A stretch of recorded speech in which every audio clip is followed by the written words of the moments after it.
What's going on, ladies and gentlemen? Welcome back to a new video, guys. So today we're going to be talking about if you should buy a manual 135i with the N54 engine. Today we are borrowing Nor's 135i, explaining why you should buy one, why you shouldn't buy one, kind of the pros and cons between it. So let's go ahead and jump into the video. So guys, first things first, we're gonna go ahead and head over to the gas station. Speaking of gas station, we're gonna go ahead and talk about gas mileage on this thing. So right now, the average MPG that this car is getting is 17 miles per gallon. And for a small car like this, that's honestly not the best. I'm not gonna lie, it's pretty bad. It could be better, at least like low 20s, like at least 22 miles per gallon. That should be better than what it's getting. So it's not honestly the best, it's kind of bad.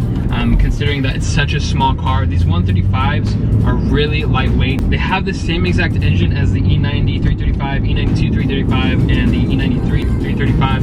And the fact that it gets the same gas mileage, considering the weight difference, it's honestly not the best. So to be honest, if you guys are looking for a good gas mileage car, this is not a car you're gonna wanna go with. So that is one of the biggest cons about it, is the gas mileage. Okay, so the next thing we're gonna go ahead and talk about is the manual transmission. Now, honestly, the manual transmission on a 135, it's honestly the best platform you can get for the N54 because it's lightweight. It almost feels like a go-kart. It kind of handles like a go-kart, and when you have the manual transmission with that, you're so much more connected with the car, and it feels like you're just literally driving like a mini race car the whole time.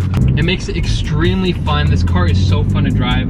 I've driven it quite a bit, and it's extremely fun. I highly recommend it if you guys want to get a 135, that you get one with a manual transmission. It is definitely the way to go for these cars. It literally, this is like a dream car. Like, it's honestly a dream car because of this manual transmission. It's a 6-speed manual transmission, and oh my gosh, it's like the most fun car. This is honestly one of the funnest cars I've ever driven. Such a small car. It handles great around the corners. It feels great in the straights. If it's tuned, these things are extremely quick. They're like monsters. Honestly, it makes it the best platform for the N54. However, the other downside is that it's an N54. So as most of you guys know, I'm actually not the biggest fan of the N54s because of how unreliable they are.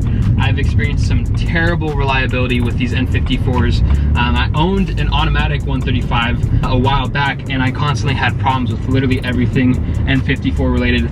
And so if you guys are looking to get a 135 and you guys want reliability, I highly suggest that you go with an N55 or even the N52 with the 128Is. So if you guys are looking for something more reliable, the N54 is not the way to go. So you were on the wrong video. This is for the N54 fanboys that love the high horsepower. This is the ultimate N54 platform. I've said it and I'll say it again. This is the complete, everything you want from an N54 platform, it's in the 135. This is the go-to car for each chassis. And like I said, I honestly think it's the best platform for it. I highly suggest getting one of these. Literally, it's like, it's so small, and to some people that's a big problem. For me, when I owned it, it kind of got annoying. I couldn't really put anybody in the back seats, and the back seats are kind of pointless.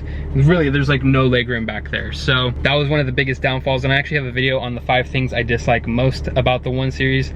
So I'll go ahead and leave that video. It's kind of cringy because it was like one of my first videos that I made. So it was kind of bad, but at the same time, has some really good points in there on why you shouldn't buy a 135. So I'll go ahead and leave that linked for you guys. So let's go ahead and grab some gas real quick.